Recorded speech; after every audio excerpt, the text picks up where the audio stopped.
Just when I thought I couldn't find my way out, yeah, I searched the God in me to find my way out. I know it can seem way out, but the Creator flows to and through me from way out. I'm talking way out, yeah, yeah, yeah. See, if you believe in the God in you, it's a better place. Creating the force and the power to live a better. Just know that love and joy and peace is one in all of the same space. That you were chosen just like I am.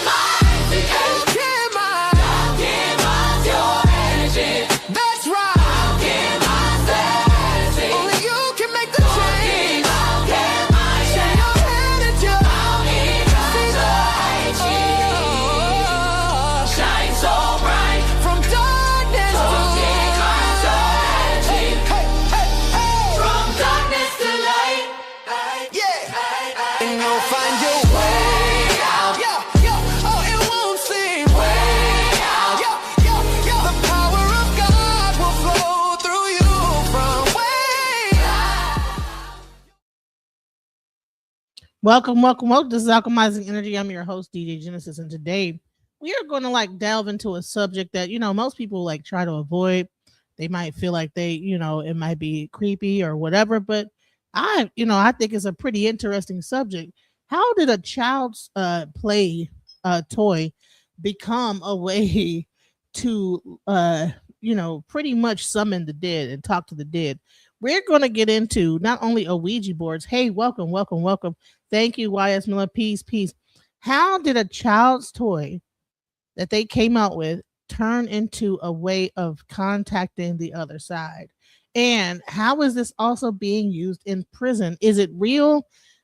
Is the contact a real thing? What is really happening here? So I just decided, what? Everybody else is talking about other subjects, Ray J and, all the latest BS. But I said, what? Let me just go into something that people might not be really thinking about, I don't like to do what everybody else is talking about, all the time. Sometimes I like to just delve off into a subject matter that nobody's thinking about.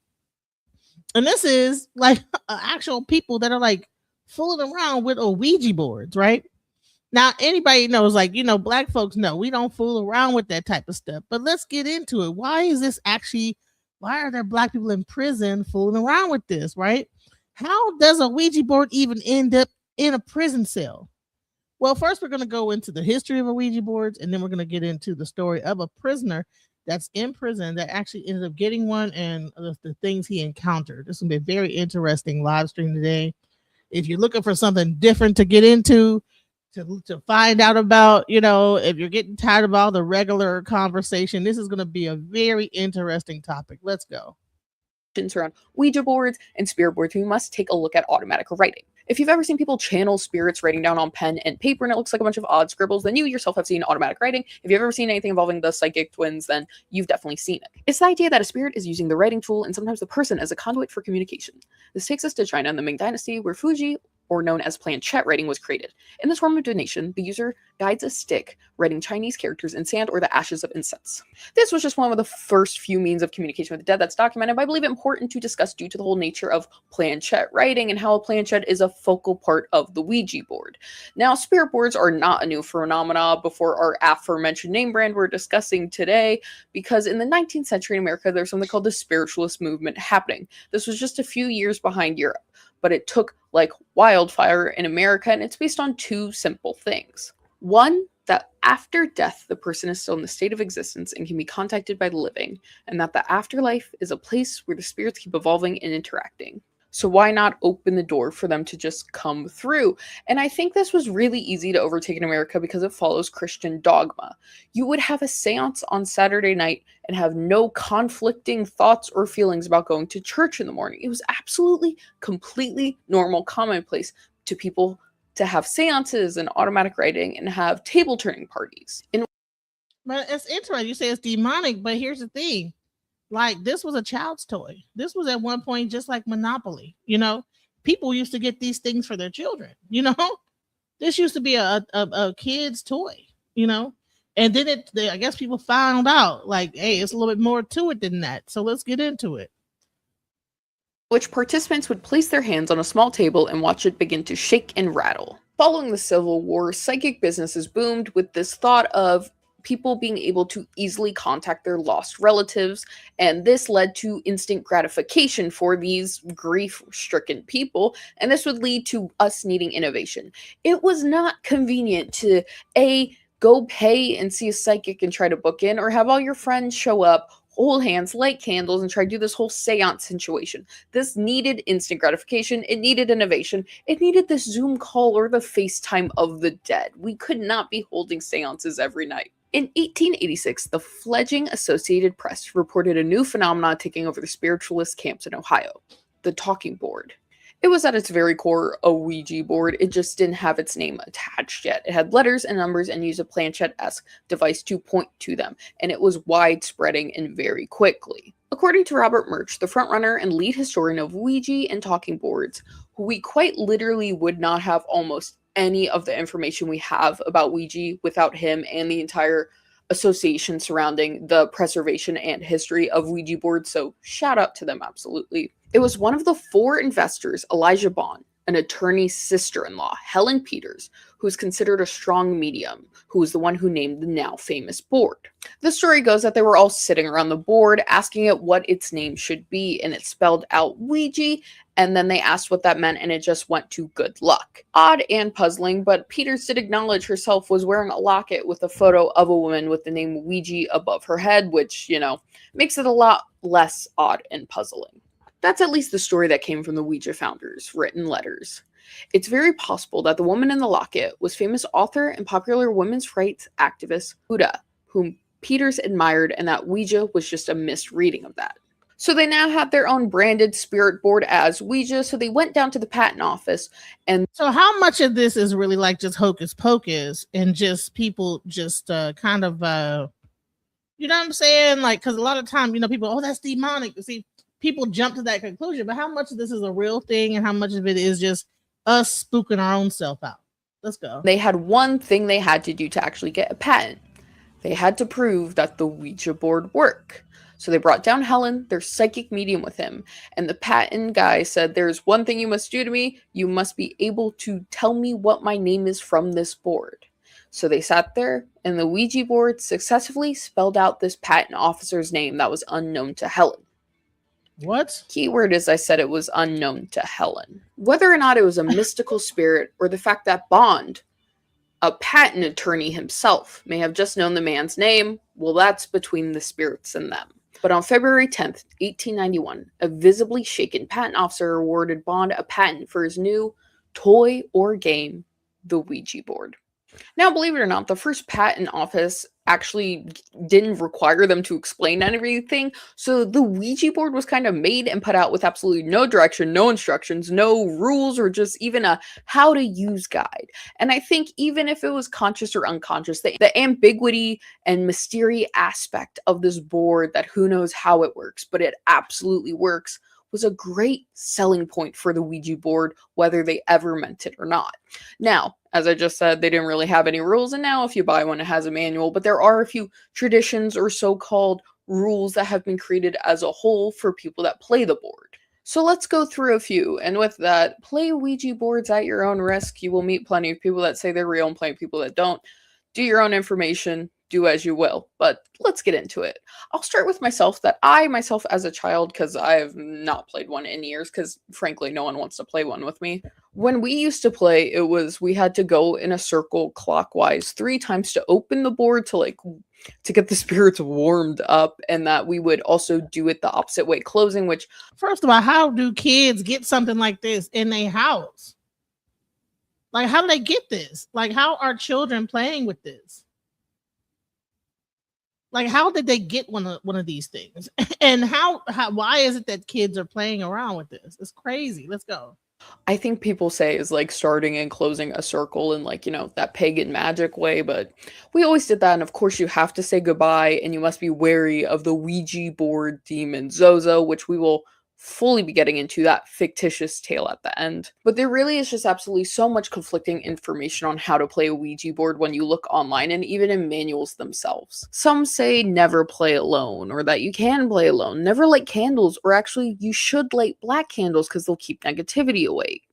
I saw a ton of people saying, never play in your house or never don't play in your house. So, it seems like, once again, something that was put into the universe with no explanation on how to do anything. It takes legs of its own and everyone knows what's right and what's wrong. And we come into this, weird slew of a mess.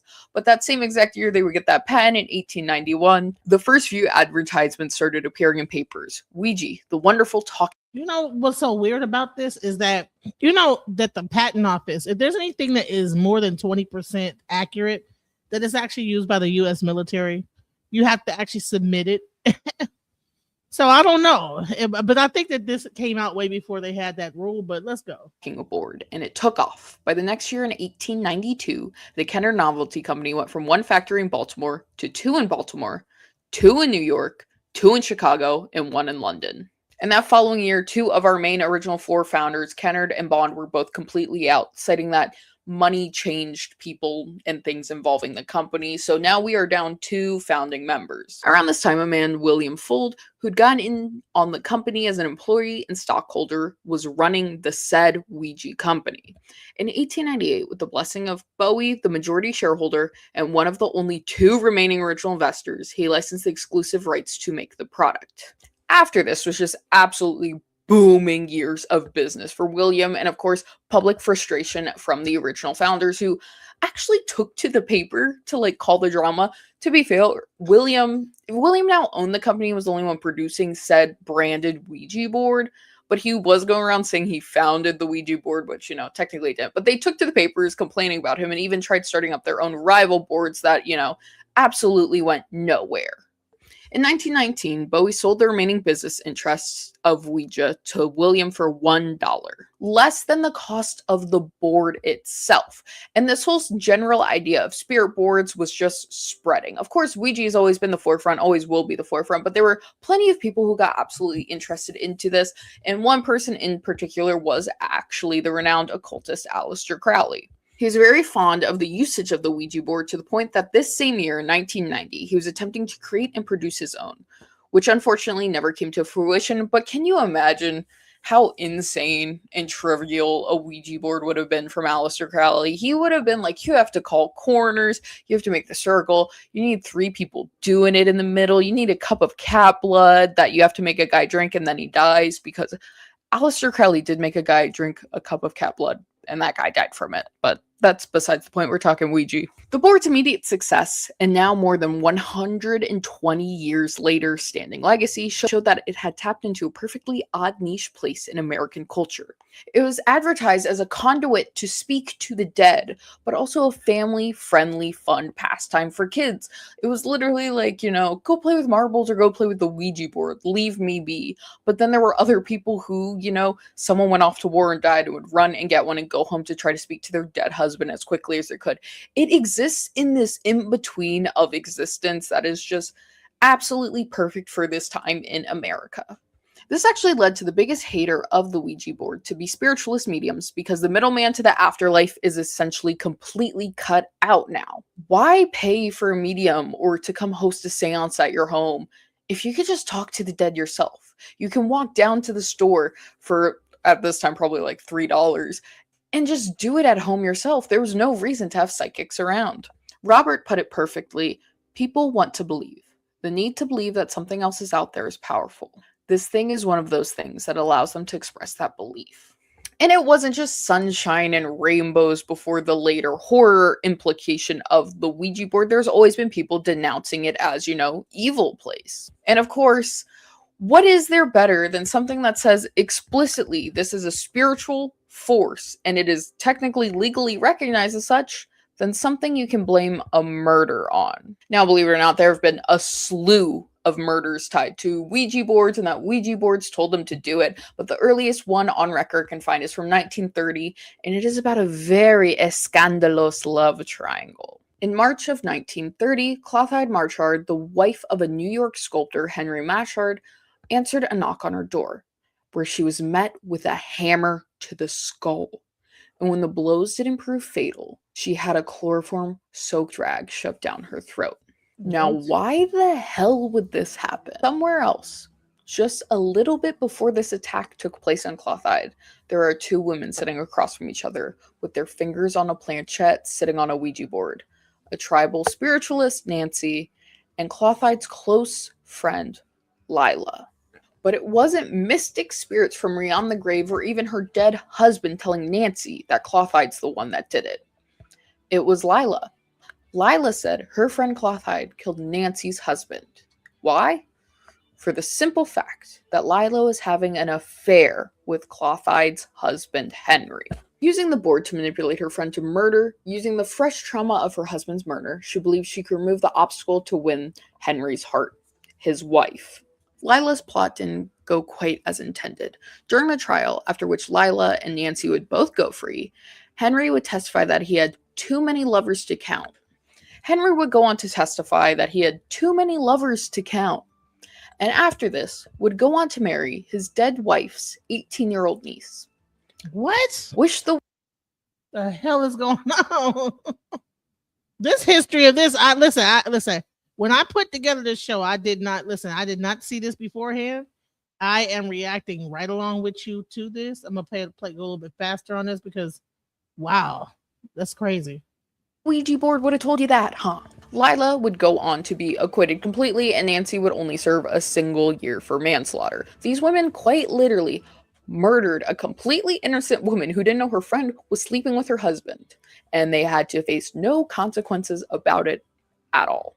Back to believing, with wanting to see, here's the thing. That's what I'm saying. What about the manipulation that could happen? I think that people, they get so spooked out about something. This is the thing about spookism, right?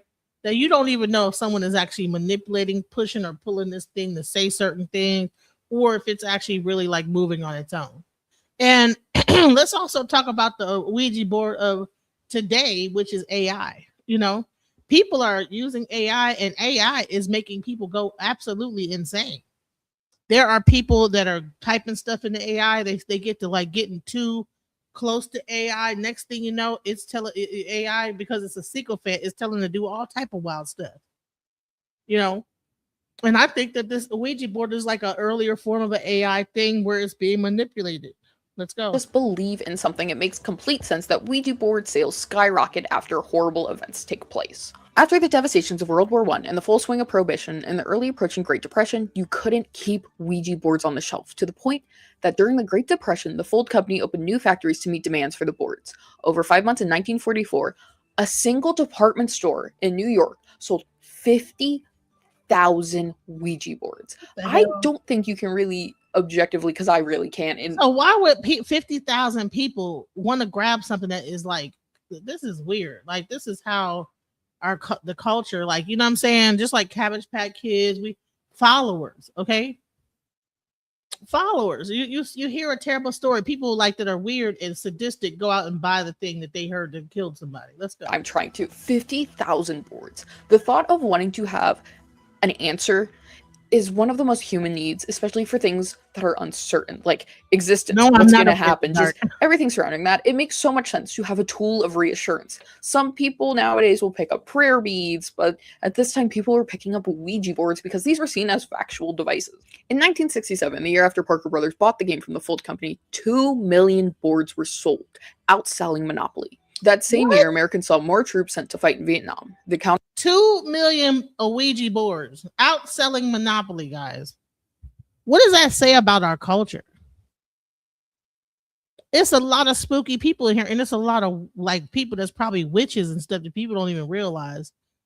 You know what I'm saying? Counterculture of the hippie summer of love in San Francisco, and race riots in New York, Detroit, Minneapolis, and Milwaukee. There's a desperate desire for some sort of higher being affirmations that the Ouija was easy to provide. And as I've mentioned and touched on throughout this entire video about how Ouija for decades and years was just seen as a goofy little pastime. It started losing its kind of, you know, mystical entity where people were like, it's a gag game you play. Like in I Love Lucy hosting a little fake funny seance where her and her husband, who I can't remember his name, are like tricking each other that, the psychic's real and stuff. Like, it became very goofy to have a Ouija and play with it. But obviously, as you know now, that connotation absolutely changed. So what happened? What made the Ouija board a conduit of evil and necromancy and a way to touch Satan himself?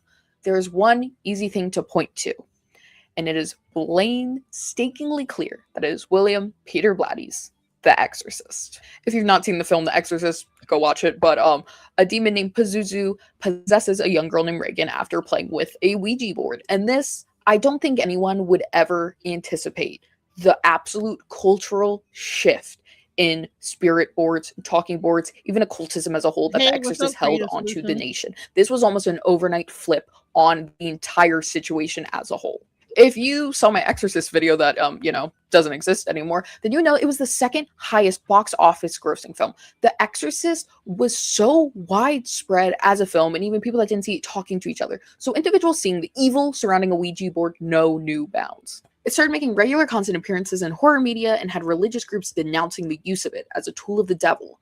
The same people who, say, a decade ago would go to their friends' houses, hold hands, chanting and begging for the dead to contact them. But what is any sort of religion without hypocrisy? Parker Brothers, and later Hasbro, after they acquired Parker Brothers in 1991, still sold hundreds and thousands of them. But the reason people were buying them had changed drastically. Ouija boards were now scary rather than spiritual, with an edge of possible danger, but definitely come to embrace their spooky identity. The board has completely adapted with this identity, even going on to do that official Ouija board branded movie, which I didn't watch, but seems like it's like fine. And they even do all these, branded boards. They did an Exorcist branded board. Like, the Ouija board knows what it is, and it kind of just rocks with it. Because I mean, do y'all think that the Ouija board is real though?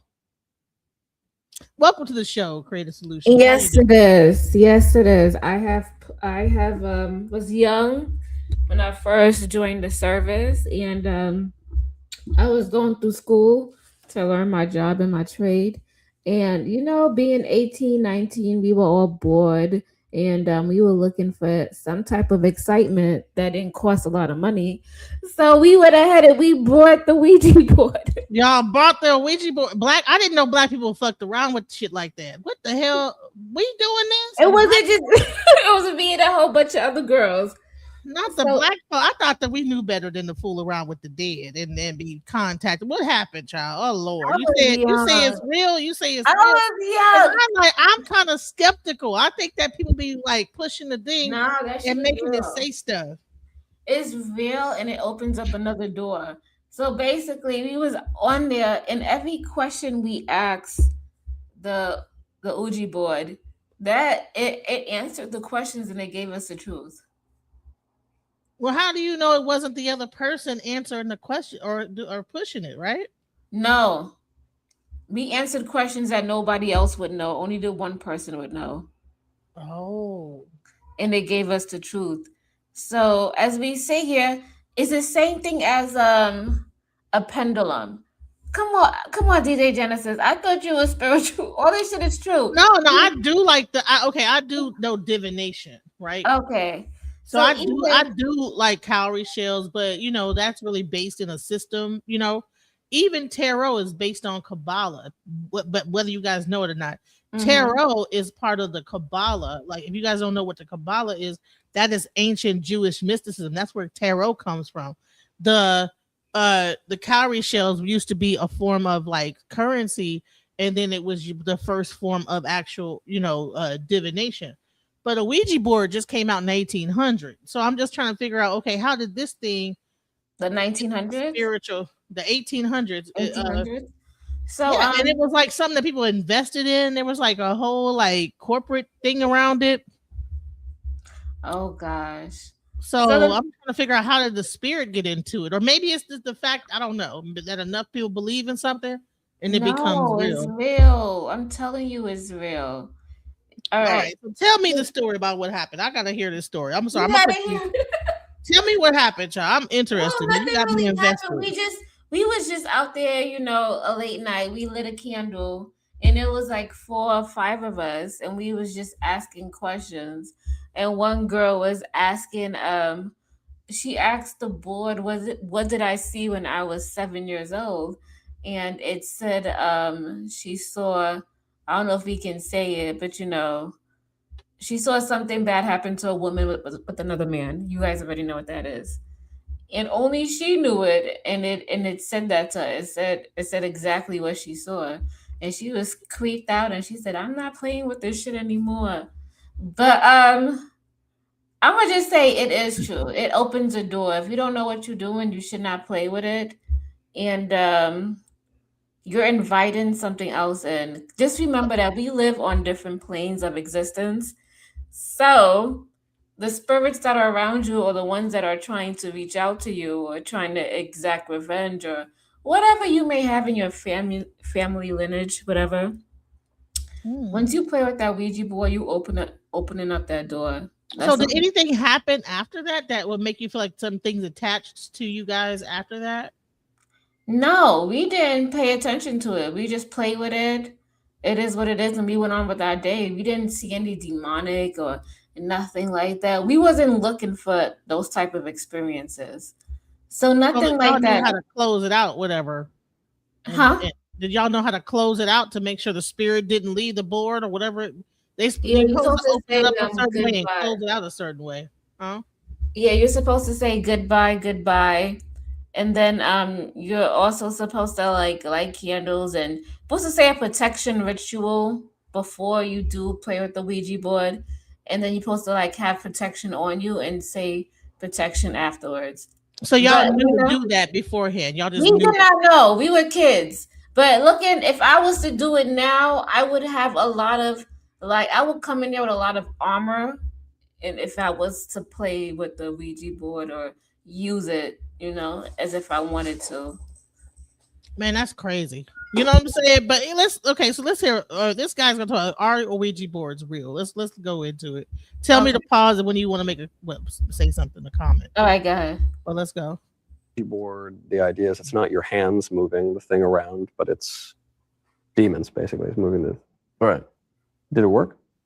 So it's funny because my first encounter with the Ouija board was my mom used to have them as a prop for Halloween. No one played with it. It was just when Halloween parties, and she'd just have the Ouija board there, and it would just be a prop, right? And I think one of the first times I remember using it, and it wasn't like I did this hundreds of times. It was maybe a handful of times, 70 times. And so the first time it worked was I was at a friend's house. It was, I think, 8th grade summer or something, 8th grade summer. And there was a group of us at this girl's house. Let me just tell y'all, people going over a friend's house, watch out who they be going over their house. Because who is even letting kids play with this thing? What, even in your situation, what mama was like, oh yeah, y'all, just girl, I was away from home. I had joined the service. Oh, it was okay in the military, just fooling around, grown as hell, doing crazy shit. If you think about it, teenagers, they want curiosity. They want to see what will happen. They just, they like the unpredictable. I didn't even used to like to do the whole Bloody Mary look in the mirror bullshit. Remember they say Bloody Mary 3 times, look in the mirror and all that bull. I wasn't playing with none of that growing up. I'm not looking in the damn mirror saying no Bloody Mary. Remember that? Yeah, Bloody Mary supposed to show up in the mirror and all that. Hell no. Candyman, none of that shit. And it was Candyman also. Was Candyman a New York thing? Was that like a real story? Candyman was the Chicago thing. That was in Chicago. Oh, it was? Okay. Yeah, those projects and all that stuff happened in Chi-Town. Yeah. Was it a real story? I wasn't. It was based on a story. Yeah. It was a real true story of Candyman? It wasn't true per se. They tried to make it into a story, but people were living in those buildings and they knocked those buildings down. So, Okay. Because a lot of this lore that be in horror movies be some stuff that really kind of happened. It might not have been really like Candyman, but it might have been some weirdo just going around killing people in the projects, and they came up with this whole thing called Candyman, So that's how, that kind of lore begins to infest our communities with the fear, But let's go. Let's hear what he said. It was a group maybe 5 or 6 was playing it. Go ahead. You're Borging a little bit. I'm Borging out? Yeah. Okay. I don't even know what to do. Yeah, so when she leaves and she comes back. Oh yeah. They said oh, she talking about the Cabrini Green. Yeah, that was in Chi-Town. That the Candyman stuff was in Chi-Town. And basically it was these old project buildings, and I think they was gonna knock them down. It had like a big history of what happened there, and they made a big story about it.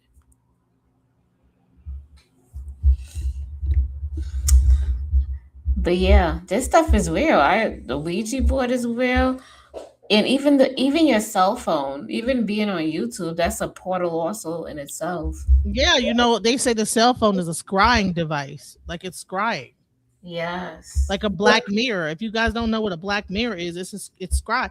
If you turn the actual phone off, what are you looking into? A black mirror. Mm-hmm. You know what I'm saying? And that is scrying. So yeah.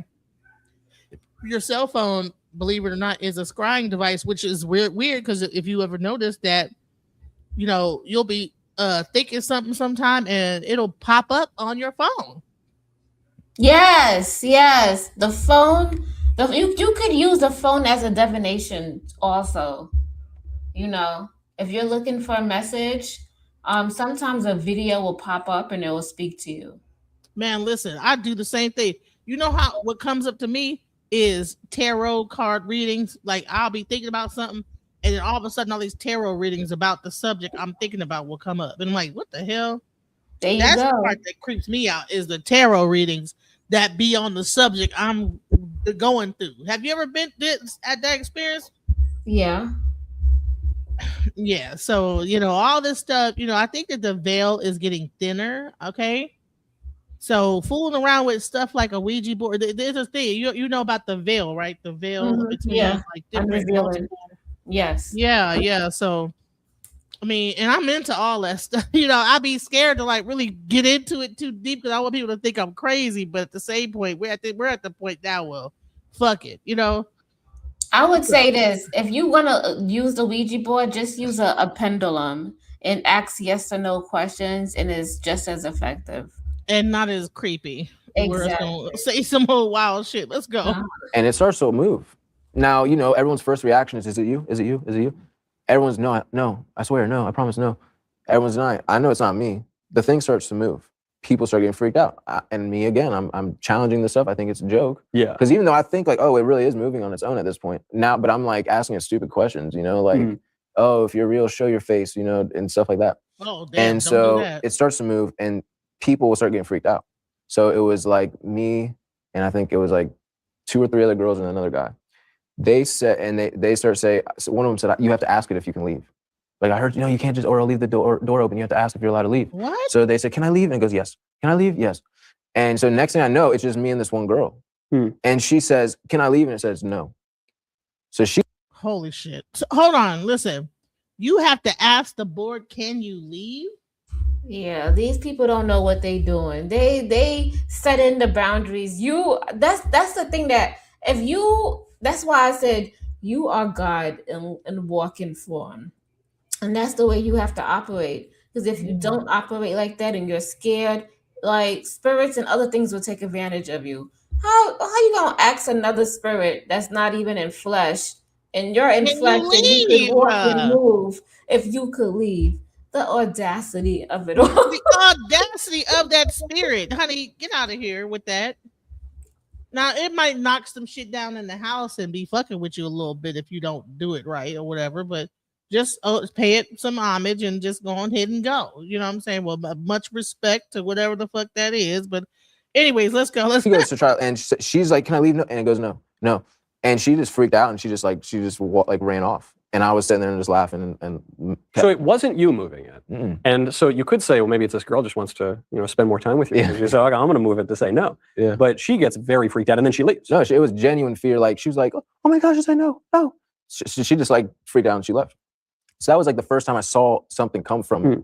And then years later, I played it. Back when I was getting really into the DMT, I had one and I was with one of my friends. And this guy was, you know, he was a very stoic kind of guy. He wasn't a type of guy to like get scared easily. Like me and him used to, you know, do all types of crazy stuff together. He wasn't the type of guy to play into. And let me tell you something. DMT is actually a form of plant medicine because they're using plants to like tap into the DMT. They're probably using ayahuasca or some form of like that. And DMT is actually like that is the chemical that releases in your brain right before you die. So that's weird to be mixing DMT and a Ouija. You know what I'm saying? That's crazy. Like what? Yeah. They They looking be for living on the edge. I'm sorry, these white people. I'm sorry, y'all. My white brothers and sisters, y'all be living on the edge. I mean, Living on the edge. yeah, I've done ayahuasca, but I never did it with a whole DMT. I did it with like a whole ceremony. Me too. I That's respect how it. it's supposed to be done. But what Yeah, you gotta do, respect the they plant just medicine. do it. They don't even go have a ceremony. Ain't no shaman there to make sure that they okay. Like, and you can take that shit and come back and be fucked up. Like, you know, mentally. Like, because if you imagine you're going into like different realms and stuff, you have to have. Listen, don't just take DMT, guys. Just don't do that. Like, these people are crazy. Like, why would you take DMT? Like, and then don't just take it pure. Like, do it through ayahuasca, and you have a very. You don't want to just be shot into the universe. You know what I'm saying? Did you do it through? You did ayahuasca, and that triggered your DMT, right? And you know, Yeah, I did. Yeah, was it not smooth? yeah, it was a smooth transition. You know, it helps you throw up, and you know, you go through things inside of it. It was a good experience, I would say, overall, and you still feel the effects afterwards. You know, Yeah, the you feel like serotonin it's stuff. serene, like it's so relaxed and magical. I think it was Have you ever dope. did the combo? Have you ever did the frog medicine? No, you did that? No, they were doing it. I could have done it, but honey, the way that they was looking after they was doing it, I was like, God damn, like they look fucked up. Like they was in pain and looking crazy. I'm like, well, oh hell no. It's supposed to detox you. That's why. Man, child throwing up so hard, like they was throwing, and I was just the person there to hold the throw up bucket, you know. And honey, they was throwing up super. I'm like, damn, you already did the throw up for the ayahuasca. You don't do a more throwing up like harder. Ain't even. I mean, is y'all even dehydrated or not already from that? Like, because you know the ayahuasca ceremony lasts about 8 hours or more, and now you're going to double that back with some frog medicine. Like, no, that's too much. I was like, no, I'm good. You know, y'all doing too much. You know what I'm saying? But yeah, like I did it with what's his name? I forget his name. Cabri Healing. I did a interview with him. He's also the one who with Erica Badu that did her ceremonies for ayahuasca. She at one point was doing ayahuasca ceremonies and stuff. Oh, nice. Yeah, Erica Badu. It's the same guy, but I had did it before she was doing it with him, and yeah, it was awesome. It was beautiful. Like he was really, I mean, entertaining. You know, because I mean, he was playing and when he like a monkey at one point, a frog, or what he changed shape. I thought I was walking through sand. It was I was like, this is pretty fucking cool. You know what I'm saying? it was fucking amazing. I was like, this is. And I did get to deal with a lot of inward stuff, you know what I'm saying? So, but you know what I found out later? My godmother, she's a shaman and she does the Incan method, but they don't use plant medicine, but you could just use sound and do the same thing. Do you know that? I did a show with 607 Unk and he went to my godmother and he was able to experience the sound, the sound bath, you know, so that was really good too. So sound baths are, you know what? They have that out here too. I need to try the sound bath. Yeah, because that's all this is. It's all based in sound, the whole universe. And we're all really plasma and this, that, the other. And so sound a lot of the things you see, I believe all these pyramids and things that they're finding was really made using sound, you know? That's why they can't explain how they were created, but that's a whole nother live stream. Let's not get off subject. Let's get back to the Ouija board. Let's go. And to get scared about stuff like this. It's just me and him, you know, and we start playing. And like I said, I lived on that battlefield. And so we start asking him things that starts moving. I didn't even need to ask. I knew it wasn't him. He knew it wasn't me. He starts moving. So we're asking him multiple questions. And I start asking him like, well, when am I gonna die? And it gives me a number and it says from an overdose. It's 37 from an overdose. Then he asked it. And it gave him a number and it gave him it said, I think like heart failure or something, heart attack or something. To this day, hell? that friend is scared.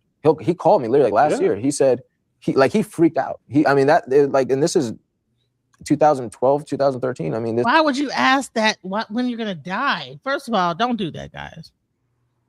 Because let me tell you something about see, even spell work and things like this is really based on your ability to believe in what it's saying. So the moment you ask that question, you set up in your mind that this is going to be true, and therefore you create a fear within your own self. People have to understand even witchcraft itself is really about your inward thoughts. It's really about what you think. You know what I'm saying? Yeah, it's a tool. That's all it is. It's a tool to empower yourself. And that's how you have to utilize it. Yeah, like when you think someone put a spell on you, okay, then you need to work on your thoughts. Because to think someone's more powerful than you to put something on you, that's a big thing right there too. Let's go. To this day, he's still afraid of that. He still thinks that's going to happen. Yeah, of course. How old are you? I'm 30. Yeah. Are you scared? No, because I think the blood broke the curse. So, but I think that it would have happened. I think that was the intention. I think that was the plan for my life, maybe, but he still thinks that, like, he called me actually like a year ago or something. He said, dude, I only have a year left if that, like he thinks it's going to happen. Right, because demons can't read your mind. Demons are not God. Demons are not omniscient or anything like that. But they are pretty good observers of behavior. And so based on the behavior that you were exhibiting for a long time, it may have been a perfectly reasonable inference to say, oh yeah, you'll die at 37 from a drug overdose. Yeah, 100%. So why are you doing, because people tell me this, they say, oh yeah, I'd play with Ouija boards and crystals and weird astrology stuff, but it was all just kind of silly games. And I think, when I want to play a silly game, I play Monopoly. What is it about, what drew you to the Ouija board and all the occult stuff? I think just us as humans, we're drawn to the taboo. I think it's part of our nature. We like that mystery. That's why people like horror movies and stuff. And it's like, and your inhibitions are already a little bit weakened because you're doing all this other great stuff. Yeah. I liked that right. Like kind of that. I like the demonic type of stuff. I was drawn to the dark stuff. Not. Hold on, was it DJ? I hate when they try to use the occult and demonize it and say it's something. Thank you, demonic. Thank you. I hate that. I agree. Can you get into that? Can you talk about that? Yeah, because the cult is powerful. Even the symbol, the pentagram, right? People be like, oh my God, they got the pentagram and they got a candle lit. You know, the pentagram is a representation of us. That's what the pentagram is a human body. And people get in their arms and their feelings and they be like, it's because they misinterpret it. Not everything about witchcraft, that is bad. Like, people are using this shit on you, like, if you don't notice it. And they do it just like marketing ads, all of that. All of that is part of it. And the thing is they want to make you afraid of like utilizing certain things because they don't want you to know that this matrix is really like something that you could break out of. You know what I'm saying? Yes, that right there.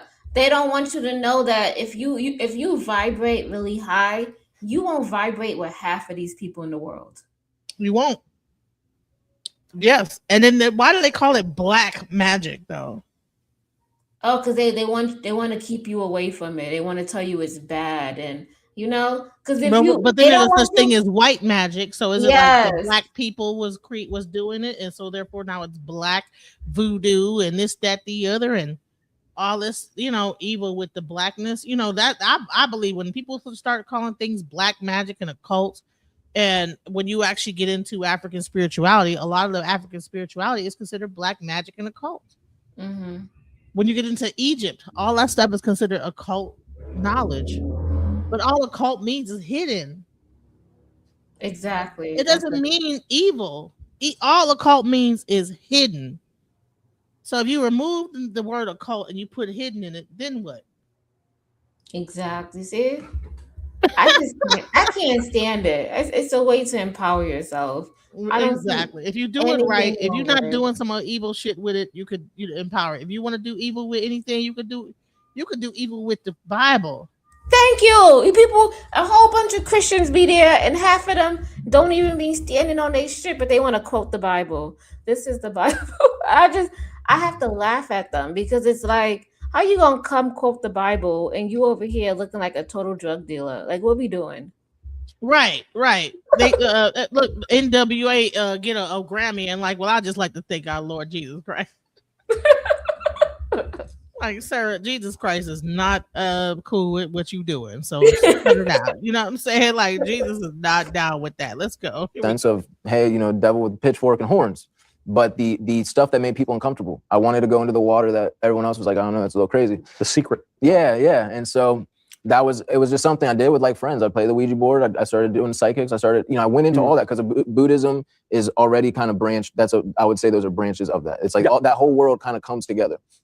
It's the same thinking. And so I started getting more into the occult. And so what was crazy is when I was about 2012, I was doing a lot of psychedelics. I was doing a lot of heroin. I was in probably the worst place I had ever, one of the darkest places in my life. And so I had this moment of like, I'm having encounters with light beings. Why am I not happy? Why am I still stuck? I can't stop doing heroin. I want to kill myself. And I'm thinking I'm enlightened. I would have a trip. And for a week, I'd be the most enlightened. I think I was Gandhi. For the next week, I'm Gandhi, everybody. And then a week later, I want to kill myself. And so I'm starting to connect these dots. Like, this doesn't make sense. Like, why am I having these great experiences, but I can't? Go ahead. Oh, I was gonna say, I noticed that most of these people that's be going on these journeys and doing all these things, it's always the people who got all the money, and they don't know what to do with themselves. You didn't hear him? What did he say? That you say he got a lot of money? No, he was like, I was doing heroin, I was doing this. No, but I find, this is just me though, I find that a lot of people that be like on these spiritual paths, want to go to Bali, want to do this, a lot of them be having a lot of money and they don't know what to do with themselves. Like, they possibly got an inheritance, they possibly made a lot of money in their business, and now they're just bored with life, or they just don't know what to do. So they do stuff like this. They try to find something to do, or branch out. And And I talked to a black guy that was on heroin. I thought that they were probably seeing all kind of visions, but all heroin does is make you go to sleep and like pretty much lucid dream. Oh, like you just really relax really a lot and just be sleep. You don't see nothing. I thought that you would at least hallucinate or see something. No, some people do. Some people said that they have lucid dreams, but it's like the most beautiful dream. And it's almost like the endorphins that they get be like on a level 100. You ever seen that movie? You got to watch this movie called The Basketball Diaries. The Basketball Diaries? That's about heroin? Yeah, it's called The Basketball Diaries. It's about this kid. He was like probably like 16, 17, and he got strung out. He started trying different drugs, and the heroin really, that shit strung him out. And he talks about how he fell into it, and how he talks about all of that and the feeling. And when he would like go in these dream states, he'll be running through like valleys of flowers, and it just took him to a whole nother world. And then he'll wake back up, and now he's back in this world, and his body feels like shit because he done spent all that energy, and now he has to go, get that drug to get that next hit. Yeah, well, okay. Well, so maybe the guy that I interviewed probably didn't get the right dosage to get to that level, because he made it seem like you just be really relaxed and really like warm and just they do go to sleep, yeah, but they be experiencing something. I don't think people just do it just to go to sleep. They do it because they get that endorphins, they get that rush, that endorphins on 100 level. Yeah. So, and then here's the interesting part. The guy said that the Ouija board team was going to die of a drug overdose. So, how much of this Ouija is really about your subconscious mind speaking to you, and not even like a demon, but really your own subconscious mind guiding your hand, just like a pendulum, right? They say that the pendulum works because it's like your subconscious mind, your higher self is kind of manipulating your body to move a certain way to say yes or no, You could do it with the glass. I mean, are you moving anything if it hits the glass? With the glass. People put like a half a glass of water, and they put the pendulum inside the glass, and sometimes the pendulum will move and hit the glass, and that's how they could get the answer. Also, without you actually holding it. no, you still have to hold it. Yeah, so they said that there's like micro movements that happen when you were holding a pendulum. There's I like don't think so. micro You think so? I don't think so. You think so? They You say could it's be happening right. subconsciously, You could be right. It could be like your higher subconscious. self is like manipulating your, arm or whatever, kind of a certain Yeah, I way. believe that for the pendulum. Yeah, yeah, you could say that. So how do you know that this Ouija's not doing the same thing? You know, But if you ask Luigi a question in the future, that that's crazy. I would never ask no shit like that to no damn Ouija board. No board. no, No I've board. asked the pendulum questions in the future, and it has told me the right answer. No, I'm saying, am I gonna die and win and all that stuff? That's No, I don't ask those questions. I ask yes or no. Keep it simple. in Ifa. It's like no, there's no. You don't know when. It is. The only thing you know is when you're born and your destiny. Like everything else is like yeah. So now there you can go deeper into it, and you could be told when, but for the most part, people don't do that because that's a certain level of taboo. So let's go. Can't ever bring back the fruit or what I thought was fruit. I can't ever bring it back to my life. And I can't find the power to overcome any of my obstacles. What did you think the light beings were? Did you think it was a figment of your imagination, just a chemical product of the drugs, or did you think they were angels or something? So with acid and mushrooms, you don't typically, at least I never had visuals where like, oh, I'm seeing this thing just pop up. It's more like the walls will melt. Everything's a lot more vibrant. But you could see something and it starts to look like something else. I had a time where like my dog turned green and his tongue was longer, stuff like that, right? Like, but like like, oh, this is reality. Still a dog. Yeah. Like it's like I knew it was reality. With the DMT, this was like full on. Like you're seeing a whole world just crack open in front of you. It's like going to Mars or something, right? Like right now, this room, just turns into another realm, right? And it's like I'm experienced. So I knew I was hallucinating, but I also knew 100% this stuff is real. Whatever is in my room right now, these things are real, and they would be light beings.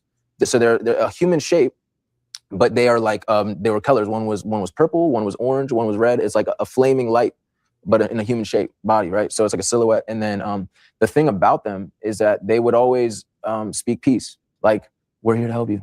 We're calm down, relax. We have your back. And the thing that was interesting, and I didn't pick it up at the time, but looking back, it literally was like, when you're swimming in the ocean and you feel like that there's something maybe under you. It's like you're enjoying the waves, it's fun, but you're kind of like, oh, there might be a shark. That's how it felt. It's like, I kind of don't trust you guys, but I don't have a reason not to. You look pretty. You're giving me good information. You're clothed as an angel of light. You might. Yeah. And so that's kind of where it was at. But it just never. And they gave you advice in the sense that calm down, it's okay. What would they tell you? Well, they would tell, like the one DMT experience I had these three beings come in my room. I freaked out. I started to try to get up off the bed, but there was a bigger one. Like, so if I was laying down, it was like his legs were 10 feet tall. So the other ones I see in front of me dancing around and swirling. This one was 10 feet tall legs. I couldn't even see the top of the being, but his hands started going over me. And if you've seen Reiki, they go like this. Like he was doing Reiki hand movements over me. And he was telling me telepathically, relax, we're here to help you, right? And then a few minutes later, my door opened up by itself and another one came in and it was dragging my body. So I'm in my body, I'm watching this. My body gets dragged in the room and they told me, if you don't stop doing heroin, this is you. And because I used to get high in my bathroom. And so I knew they were saying like, you're going to overdose in this bathroom if you don't stop. And so that's what I mean. Like they would tell me like, you need to be a better person. So what is that? Seems to me there's 4 options. Mm-hmm. It could be your subconscious. You knew, even as you're doing a bunch of dope, you know that this is bad for you and it's going to kill you. Mm-hmm. So it's your subconscious telling you that, like in a dream, say. Or they're demons. The clothed as angels of light, as it says in the Bible.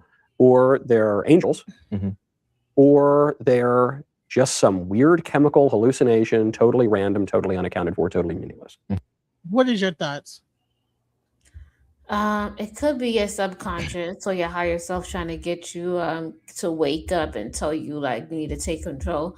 I remember when I used to like have dreams of crashing, like I'd be driving and all of a sudden I'm driving across like something and I'm I'm going into a ditch or somewhere, and I would wake up frantic, and I'd be like, "Oh my god, that shit felt so real," and the energy was so strong that So I live right next to a highway, and people be coming off the exit and speeding past like the main road, and there be car crashes happening all the time there. And I will wake up and there'll be a car crash 2 seconds later. Let me tell you a crazy story that happened to me. I met a girl who said that she had gotten in an accident and she was going 40 miles an hour and her car flipped over. After that, I began to have dreams of driving, getting into the accident, and my car flipping over. That shit happened.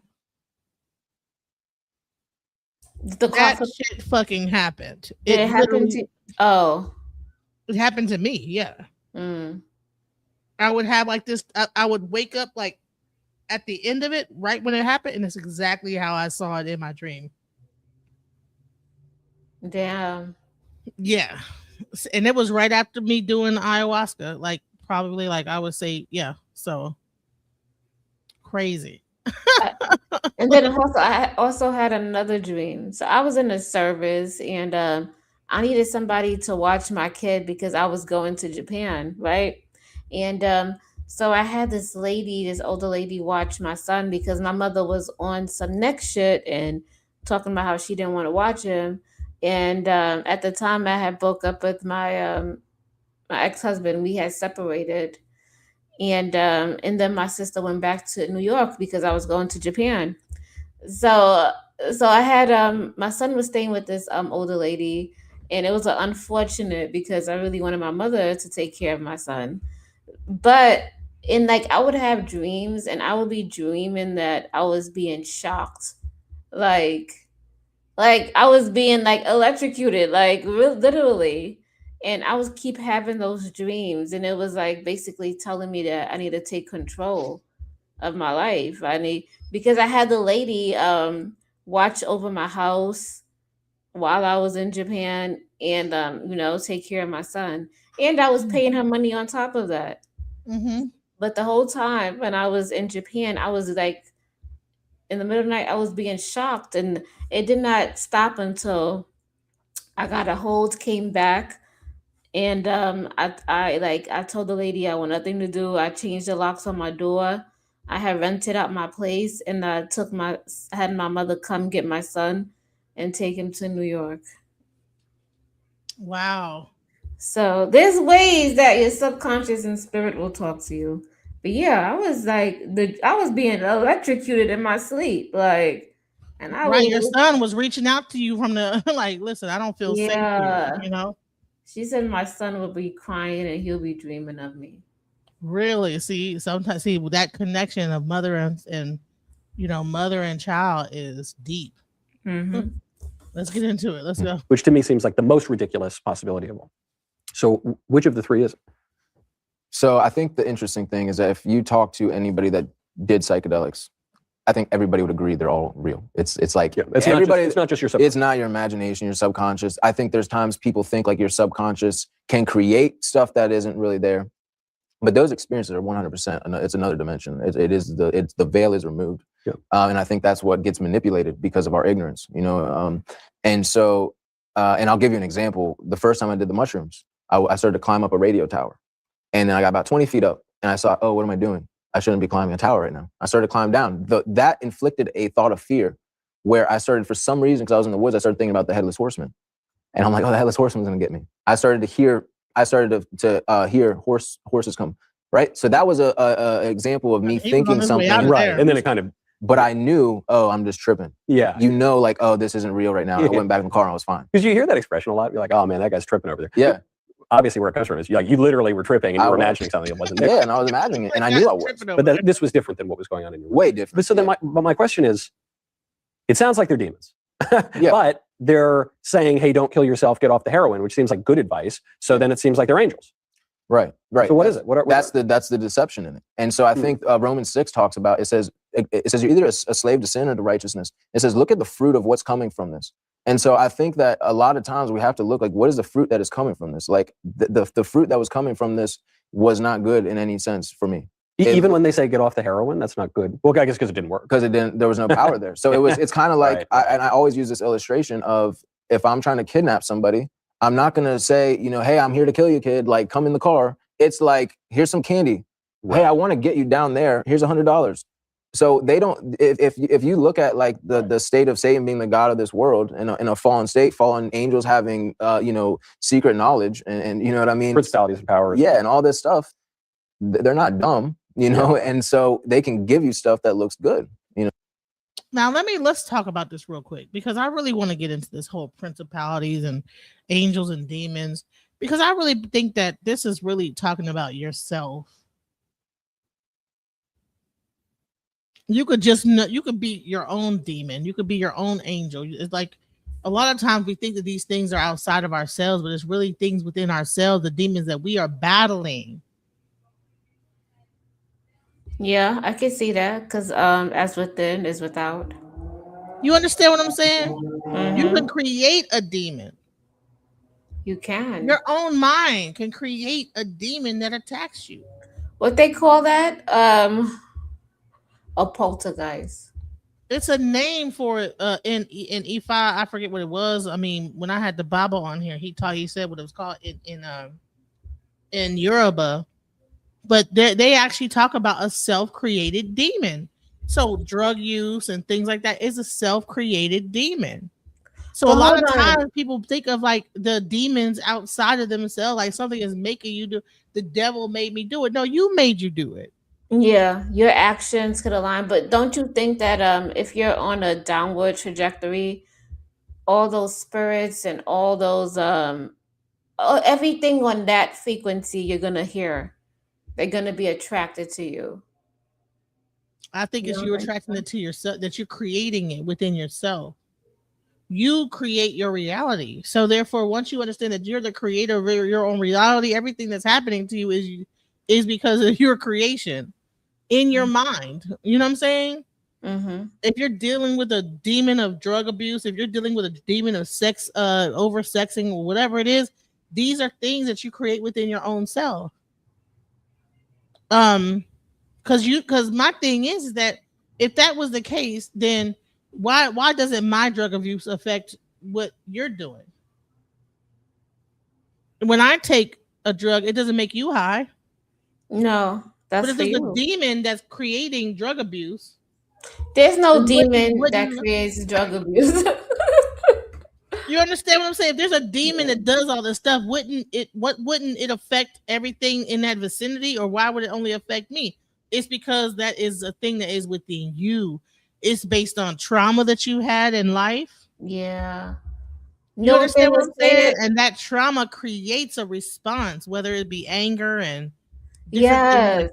They would say these people that go on these ayahuasca journeys and they try to come to like the forest and take them. And when they be taking these shots of the ayahuasca, they have unresolved trauma from childhood. And some of it be heavy. And sometimes people be wondering, what the hell? You see the person foaming at the mouth, turning into a whole complete person. It's because what they're carrying inside, it has to come out. It has to come out. They're throwing up, they're doing this, they're going through all that, whatever. And really all this stuff is just unresolved anger, trauma, frustration, jealousy, all these different things. And these demons, because that's what those things are, those negative emotions are demons, but they reside within your subconscious, and that's up to you to figure out how to remove them. Yeah, and I think people are really scared of that type of energy because it's untamed.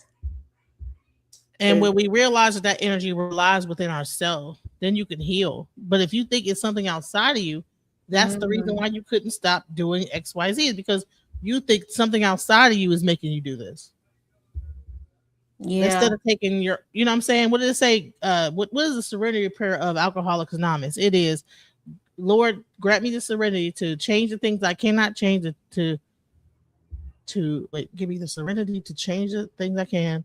The wisdom to know the things that cannot change, or something like that.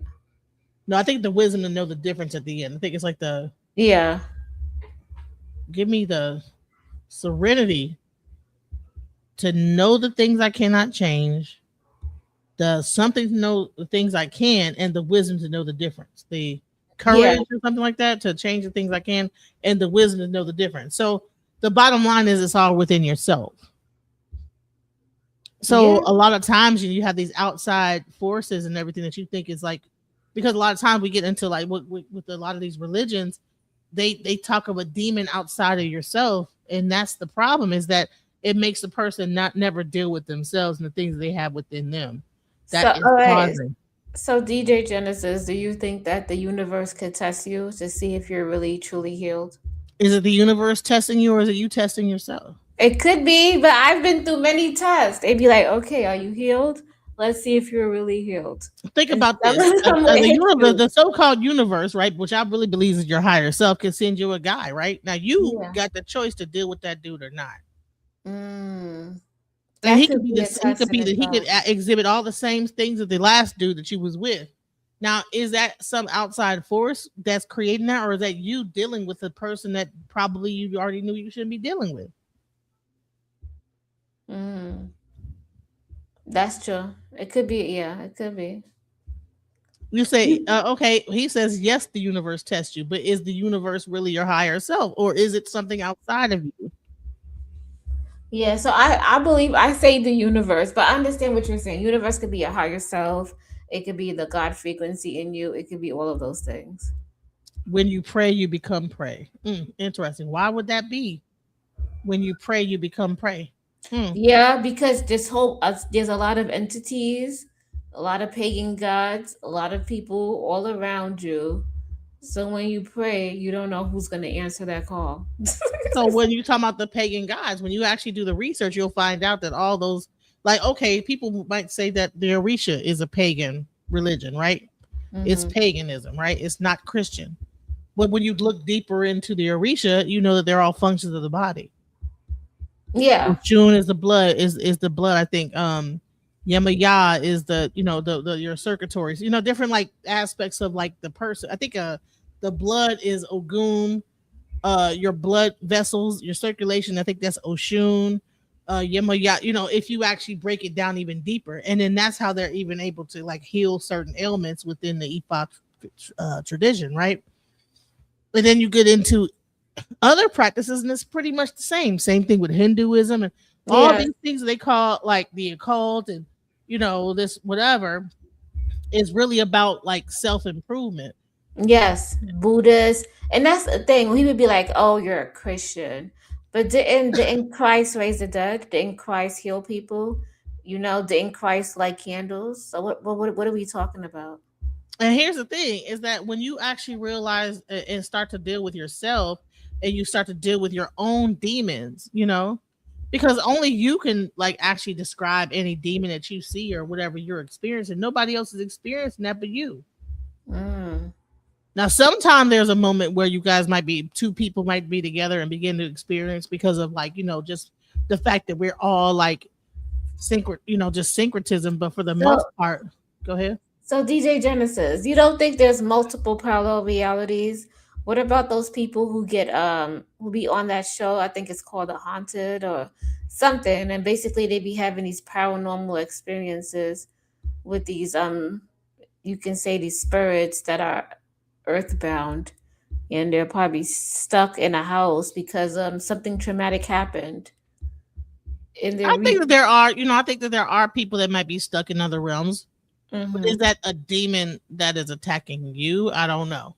I would rather say I don't know than to make a statement of like whether or not that's true. Oh, to make a statement like that. I don't think so. That guy to say that, he doesn't show signs of that. There's no like scratch marks. I don't know. So I can't, you know, you have to say no. Do I think there are some unclean spirits, or I don't even like to call them demons because I feel like they all have a place in this universe. So I would say these spirits that will challenge you, or the dark ones, or whatever. Right. So let's go into this is the actual part that we've been waiting for. Demons and the Ouija board and all this stuff in prison, though. I'm like, how in the hell? Why did a Ouija board? Who plays with that in prison? How does a Ouija board land itself in a prison? Right? Yo, DJ Here Genesis, we where go, you get this bro. from? Where you get this? Man, where you get this craziness from? Yes. This guy is talking about how he was summoning demons in prison with a Ouija board. Let's go. How soft it may be, how they're communicating, telling you things in that nature. It's the window. Yeah. You see that little triangle thing? That's exactly what it is. It's a window. And you're opening that window up when you summon the words. I ain't gonna say the words. Yeah, you but know what I'm saying? yeah, I'm just telling you, people that know, they gonna watch this motherfucker, they gonna be like, he ain't lying. Man.